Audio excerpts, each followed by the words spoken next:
Nuclear war survival. First 24 hours after nuclear attack, nuclear blast survival. Fallout survival, EMP. Civil defense, Cold War nightmare. Atomic bomb effects, history explained. Survival in nuclear war, post-apocalypse. Nuclear emergency, blast wave, firestorm, dark history. You wake up. You check your phone. There are 47 notifications. That is already suspicious. Then the alerts begin. Not one, several. Missile warning. Emergency broadcast. Government statement. Network overload. And then that special modern sound. That tells you civilization is having a nervous breakdown. Congratulations. You are alive during the first 24 hours of nuclear war. This is not a drill. This is not a movie. This is not the kind of historical event people romanticize later with synth music. This is the end of normal life. Moving at Mach 5. You have no tutorial, no save file. And depending on where you are standing right now, you may have less time than it took to click this video. Let's see how long you last. Character spawn. Before we begin, we need to determine your build. Are you in a major city? In a suburb? Near a military base? At work? In traffic? In bed? Scrolling through Doom in your underwear? Statistically, you are not in a hardened bunker. You are not a head of state. You are not in a secure command facility with filtered air and backup generators. You are a civilian, which means your current survival plan is probably 1. Confusion, 2. Denial, 3. Googling, 4. Death. But let's be optimistic. Let's say you are not at ground zero. Congratulations. You have unlocked temporary relevance. Level 1, the alert. The first enemy is not the bomb. It is time, or more specifically, your lack of it. A modern nuclear strike does not arrive with the courtesy of build-up music. If missiles are already in the air, warning time may be minutes, not hours. Minutes. Enough time to panic. Not enough time to become smart. Some people assume it's fake because the human brain, when faced with apocalypse, often chooses inconvenience denial. Others will start calling family, refreshing apps, checking social media, reading arguments from strangers who are also about to become statistics. This is a mistake. In the first minutes of nuclear war, information becomes both priceless and deeply unreliable. Systems overload. Rumors spread. People post old footage.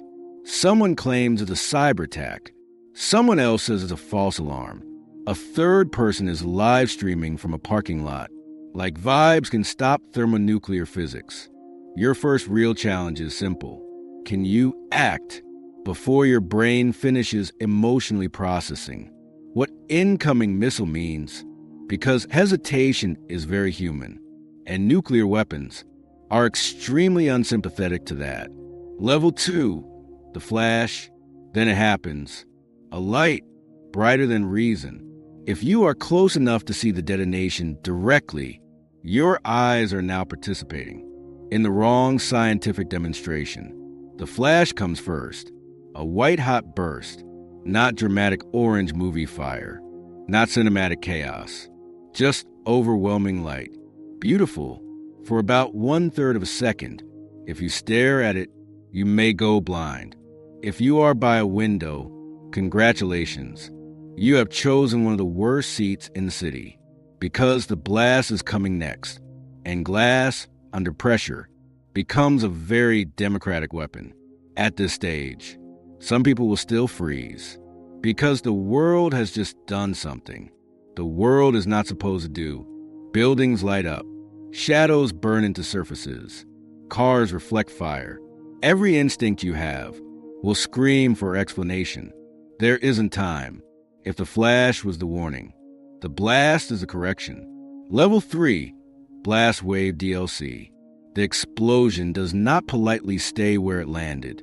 A nuclear detonation produces a pressure wave that moves outward, like the atmosphere itself has decided to punch everything at once. Windows shatter. Doors rip inward. Walls crack. Roofs fail. People are thrown. Debris becomes shrapnel. Streets become obstacle courses. Designed by Satan and civil engineering. If you are too close, the problem is no longer survival strategy. It is anatomy. If you are farther away, you may live through the initial shock, only to be injured by collapsing structures, flying glass, or your own terrible decision to stand outside, to see what's happening. Never underestimate the human urge to walk toward a disaster for a better view. Blast injuries are messy. Eardrums rupture. Lungs can be damaged. Bones break. And this is still the beginning. The bomb is not one event. It is a bundled deal. Light, pressure, heat, fire, radiation, infrastructure collapse, and later, the social unhinging. You are not surviving a single explosion. You are surviving a system failure with special effects. Level 4, firestorm. Now let's talk about heat. The thermal pulse from a nuclear explosion can ignite clothing, wood, paper, fuel, and basically anything. Civilization has kindly arranged into dense urban patterns. Cities are flammable. This is an old problem. Nuclear war just scales it aggressively. Fires begin everywhere. Buildings burn. Vehicles burn. Power lines fall. Gas lines rupture. Smoke rises. Oxygen disappears into the appetite of flame. And if enough fires merge, you can get a firestorm, which sounds dramatic because it is. A firestorm creates winds that feed the flames harder, pulling air inward as the city turns into its own weather system. You are now trapped inside a climate event caused by human decisions, made very far above your pay grade. Escape routes clog. Emergency services fragment. Sirens compete with screams. People run in different directions because no one knows which direction is still real. This is a point where the fantasy of I'd stay calm under pressure usually dies, because staying calm in a burning city after a nuclear detonation is less a personality trait and more a rare neurological side quest. Level 5, EMP modernity unplugged. Now suppose a blast or related strikes trigger an EMP, electromagnetic pulse, which is history's way of asking, what if all your advanced infrastructure had a seizure at the same time? Power grids fail, communications fail, electronics glitch, die, or become untrustworthy, traffic systems collapse, payment systems vanish, water pumping may stop, fuel distribution breaks, elevators become coffins with buttons. Your phone, that sacred rectangle of false confidence, is now either dead, overloaded, or connected to a network, having the worst day in human history. No maps, no easy coordination, no reliable updates, no soothing little blue telling you where safety might have been. Civilization in the modern era depends on invisible systems, working together quietly. EMP turns that quiet cooperation into a public breakup. And this matters because most people don't store survival knowledge in their heads. They outsource it to search engines, to apps, to electricity, to supply chains. When those disappear, the average person becomes a highly educated confusion unit. Level 6, the hospital problem. You survived the blast. You avoided the fire. You're injured but alive. So naturally, you go to a hospital, along with everyone else. Here's the problem. Hospitals are not designed for an entire city to arrive bleeding at once, especially not when roads are blocked, power is unstable, staff are dead, injured, or trapped, communications are failing, supplies are finite, and the building itself may be damaged. Emergency medicine now enters triage mode, which is a polite way of saying, not everyone gets saved. Doctors and nurses will do what they can. Some will work until collapse. Some will be treating patients. while worrying whether their own families are alive. Meanwhile, the injured keep coming.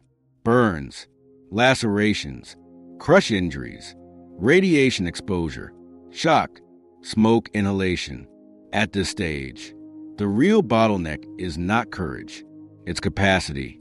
Modern medicine is powerful. It is also spectacularly dependent on electricity, logistics, sterility, staff, and order. Nuclear war attacks all of those at once. And just like that, one of the greatest achievements of modern civilization is downgraded to crisis improvisation. Level 7, radiation, the invisible boss. The most evil thing about radiation is its branding. You cannot smell it.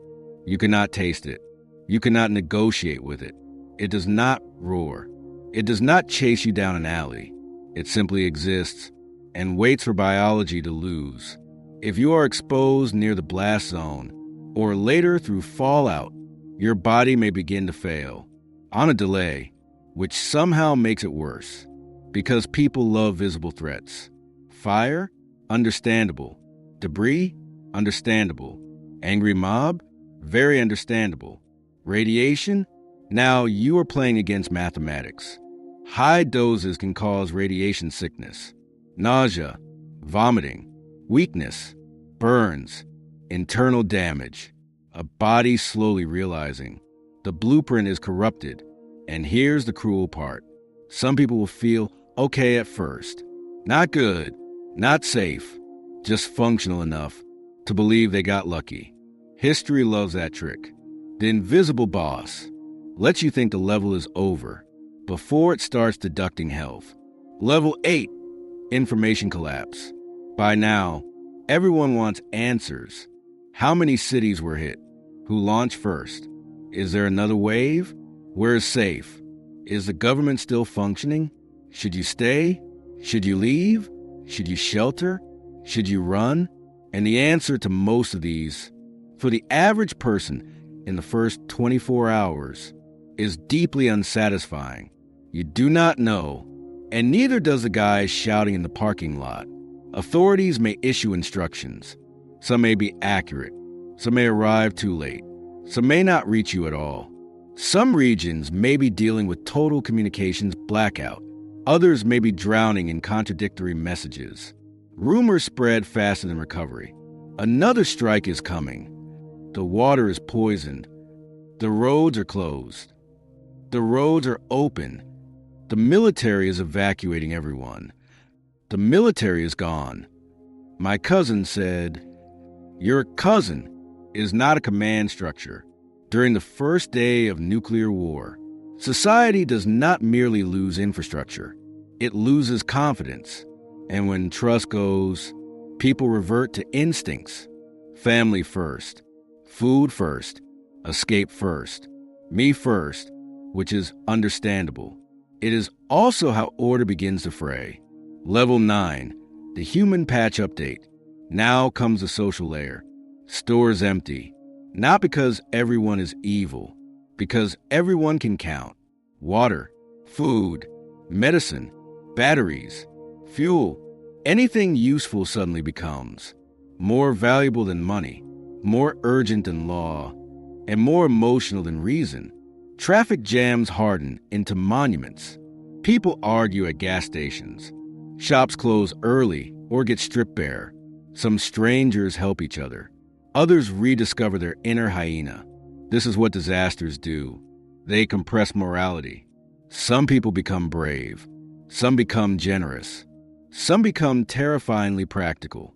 And under enough pressure, the line between protecting your family and becoming a problem gets thin. The first 24 hours after nuclear war are not just about surviving weapons. They are about surviving human improvisation under existential panic, which, historically speaking, has a mixed record. Level 10, shelter math. By now, you face the first major strategic question. Do you stay where you are, or do you move? In nuclear disaster logic, this is where a lot of people lose the plot, because movement feels like action, and action feels better than waiting.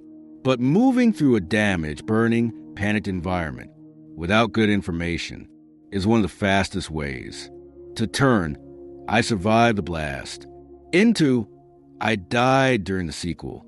Shelter matters. Distance matters. Timing matters.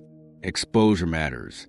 If the outside world is contaminated, unstable, or actively collapsing, then your best move is not always cinematic. Sometimes survival looks less like heroism and more like staying put in the least stupid location available. Human beings hate this. We want momentum. We want reunion. We want certainty. We want one decisive choice. That makes us the main character. Nuclear war does not guarantee main characters. It produces clustering probabilities.